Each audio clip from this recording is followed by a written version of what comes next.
Kahit si Chris Paul napabilib sa ginawa na to ni Stephen Curry ala Magic Johnson pass. Ngayon na lang ulit naging masaya na ganito si Steph mga bro, muntik pang mapatalsek ng rep si Draymond. Golden State Warriors versus Philly na walang MVP na si Joel Embiid. Pero first quarter, kontrolado ng home team ang laban. Isa na ata to sa worst shooting ng Warriors mga bro sa first quarter, kung saan meron silang shooting below 23% from the field. Nabokya si Stephen Curry, 0 out of 4 sa field in 9 minutes. Nablangkahan pa siya dito ni Paul Reed. Klay Thompson bigla na namang nawala ang rhythm sa opensa, 2 points lang. Si Andrew Wiggins nang may kataasan with 5 points. Sinundan ng 3 points ni Jonathan Kuminga. Under 3 minutes, eto na sana ang first points ni Curry na foul sa top of the key na ipasok pa ang tres mga bro, pero challenge siya ng Philly at successful mga bro. Na-reverse ang unang hatol ng official, offensive foul pa si Steph dahil sa pag-extend nito ng paa niya, dahilan kung bakit nagkaroon siya ng contact sa player ng Sixers. Todo paliwanag pa sa referee si Curry, lamang ang Philly pagdating sa assist na merong 6 na assist kumpara sa 2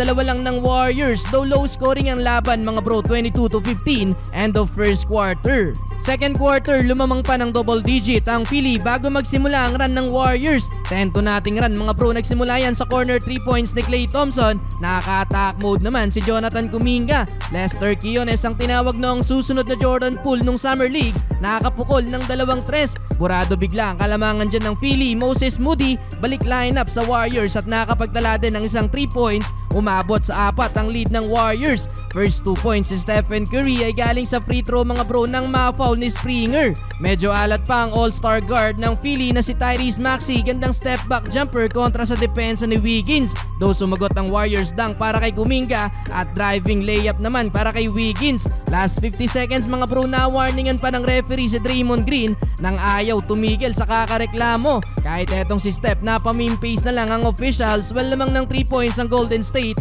Huling basket galing kay JK. Parehas may tig 11 points si Kuminga at Wiggins, 48-45 halftime.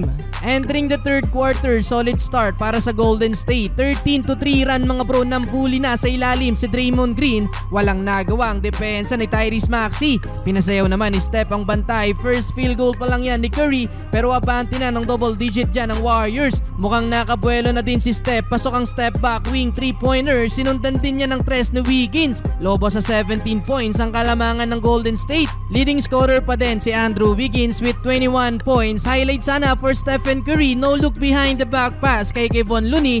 Nabuta nga lang mga bro ang layup. Kahit si Chris Paul nang hinayang dun. Grabing volley move naman ang ginawa dito ni Maxey. Hindi nga lang counted ang tira mga bro, naputukan ng shot clock. Well, umabot pa sa 20 ang lamang ng Warriors. Bumawi si Looney, buzzer beater putback. Happy na si Steph, 91-68, tambak na ang Philly.